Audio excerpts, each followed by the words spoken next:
What was the most intense experience of your life? Spending 3 days in palliative care with almost all my family watching my dad slowly die. We laughed and told stories all while he lay there sleeping. There was so much love and compassion in that room that when he finally did slip away, it was as sad that we were losing the chance to spend time together in that tiny cramped room. I'll never forget watching his body die, but I also won't ever forget sitting on the floor in the room eating sandwiches and stealing a little bit from a flask of vodka that someone had brought to put in my Coke just to take the edge off. Every night you would hear the cries from other rooms as another family said goodbye, only to be replaced by someone else the next day. A race to a finish line no one wanted to win. Meningitis. Pain so intense you have a moment of panic just before each heartbeat because you know how bad your head will hurt during it. Only time I've experienced fever hallucinations. Eyes open I was in the hospital. Eyes closed I was somewhere else. Other times eyes closed I could still see the hospital room, but there was a girl with short hair sitting in a chair watching me. They didn't want to give me a Foley bag for whatever reason, so every time I went to the bathroom, which was a lot with the IV, I would spend the next 5 minutes dry heaving into a cardboard bowl, which in turn did wonders for the headache. When I could finally eat again after 6 days at hospital, turkey sandwich was the most delicious thing. Nurses later told my wife they didn't think I was going to make it through first night. Good times. I worked as an EMT at an amusement park. I have hundreds of these kind of stories, but the one that sticks out the most is when a pregnant female miscarried in one of the restrooms. That was without a doubt the worst call I have ever been on. The look on her face is not something I will ever forget. First, a little backstory. I have spinal muscular atrophy, SMA, a genetic disease that slowly wastes away your motor neurons. I have never walked and use a wheelchair to get around. About a year ago, the first ever treatment for SMA, Spinraza, was fast-tracked by the FDA out of the trial phase and made available to the public. The most intense experience of my life has to be laying on a hospital bed, receiving my first dose of the drug and feeling a deep sense of hope for the first time in a very long time. I spent some time cleaning up bodies, kinda like sunshine cleaners. There was this one house. Going into the house smelled unusually normal and there wasn't signs of decay anywhere, which was unusual. Then we got to the bedroom. The guy had used plastic sheets to wall off his whole room so when he killed himself it wouldn't affect the house. It got worse from there cause he tried to use a towel to keep the gunshot contained and it basically made it into a cannon. The plastic was sealed pretty well so I was able to suit up and get my mask on before going in. Even without the smell, the first sight after pulling back the plastic was the most intense experience I think I will ever have. At my lowest point, my only reason for not killing myself was I don't want someone to have to clean me up. My heart goes out to that guy. Finding out that I had unknowingly been friends with my birth father for years. Retrieving my friend's personal belongings from the car he died in. It was summer, and everything was absolutely soaked in his blood. We'd been friends since childhood, and the remaining members of our group of friends, including his sister, sat in numb silence as we drove the hour-long trip back with the few everyday items we'd managed to retrieve. We left most of it there. My partner works at an auto body shop scrapyard and he told me that kind of thing is always the worst. Even if the car is completely destroyed, they have to tow it to the lot and then try to pull any personal belongings out of the vehicle for the family to pick up. They can't really clean anything, so it's in a situation. Counter-terrorist operation in Tbilisi, Georgia a few weeks ago happened in the building where I live. 16 hours of random explosions and gunshots while waiting to be evacuated from the building. 3 years ago I was bitten and envenomated by a king brown on a remote site. I had effects from the venom but worse effects from the anti-venom, including temporary blindness. It took 2 years for my organs and muscles to recover. You are lucky. I had to do a coronial investigation for a fellow who was bitten by one. Please repeat after me. If I am bitten by a snake, I will go to the hospital, not go and get another carton of emu export to drink. Had my tonsils out when I was a kid, was living with my dad at the time, but one particular night a couple days after, I really wanted to take a bath, and my mom had a big tub, so I went one night to stay with her for a few days. The next morning, my throat started bleeding heavily. Well, my stepdad worked second shift, so he was home and drove me to the hospital. Wound up serving a vein before I got there. Was violently vomiting blood. They had to stick a hot iron down my throat to stop the blood. Lost 4 pints total. Had 3 transfusions. Said if I was at my dad's and home alone, I probably wouldn't have made it. Was less than awesome. I got a call from a school friend at 2 AM once after he had his tonsils out. His roommates were all drunk and he knew I didn't really drink and needed a lift to the hospital. I remember going inside to get him and seeing the bathroom covered in blood from him swallowing and then throwing up blood all over the place. Very scary. Drove him straight to the hospital and all was fine. Very, very scary.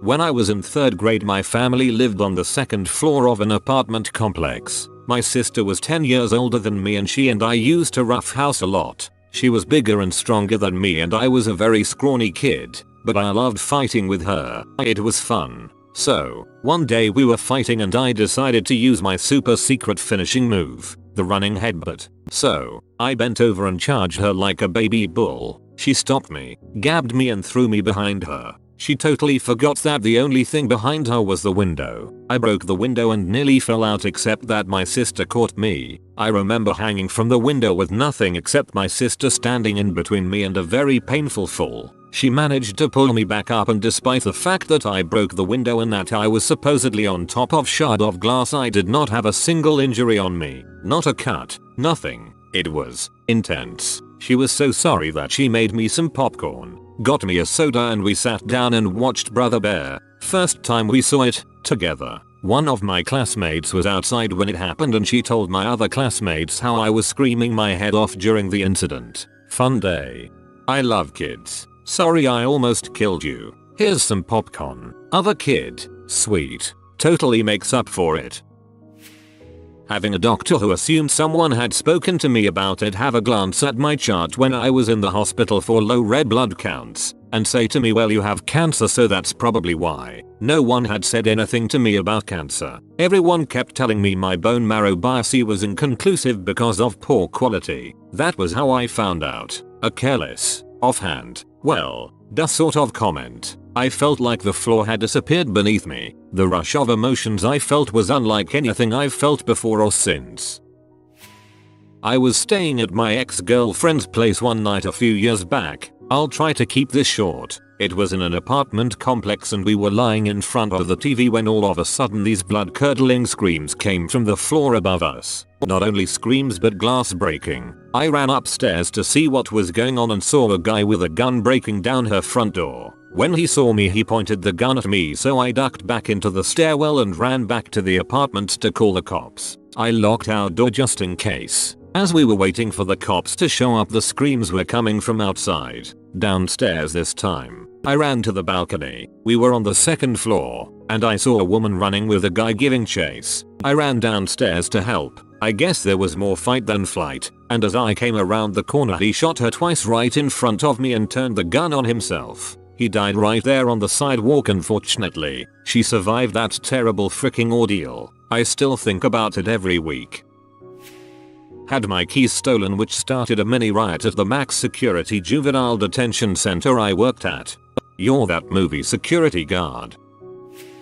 My mom called me as her suicide note. I live 16 hours away and had to talk to her after she took 2 months worth of strong painkillers and prescription sleep aids. She had driven her car to an abandoned parking lot and had no idea where she was. She couldn't answer any of my questions about how much she took, how long ago she arrived there, but I kept talking to her until suddenly there was just silence on the other end of the phone. I thought she died. Right there on the phone with me. I thought my mother had died. Luckily my husband called my grandpa who lives near her, and because they share the same wireless plan, a customer service agent walked him through pinging her phone and getting her location. My sister rushed there, just beating the ambulance, and they were able to save my mother's life. She was in a coma for about a week and is only now getting her life back together. She's had to make big changes to her life that unfortunately she's not financially able to do, but she's trying hard and I'm proud of her. But my god, that moment on the phone when I was screaming for my mother and there was no response still haunts me and my husband. He says I fell to the floor wailing and he had to take me to the couch, but all I remember is the terrible heartache.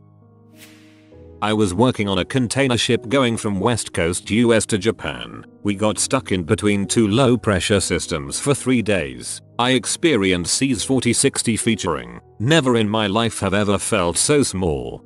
When Mother Nature reminds you that you're her bee. My best friend. He was my cousin. May as well have been my brother. Got hit by a bus in London whilst listening to music on his iPod a couple of years ago, and the bus driver essentially crushed him to death under the front left wheel by lowering the passenger platform instead of raising it. I was at work and I got a call to get to London ASAP, and to see half of his skull caved in and subsequently watch him die was the most intense and harrowing experience of my life. I watched my mother die from the big C years before that, but this was different level. Frick, I miss you, Dave. His username was @Gravy727. Always makes me cry reading through his comments.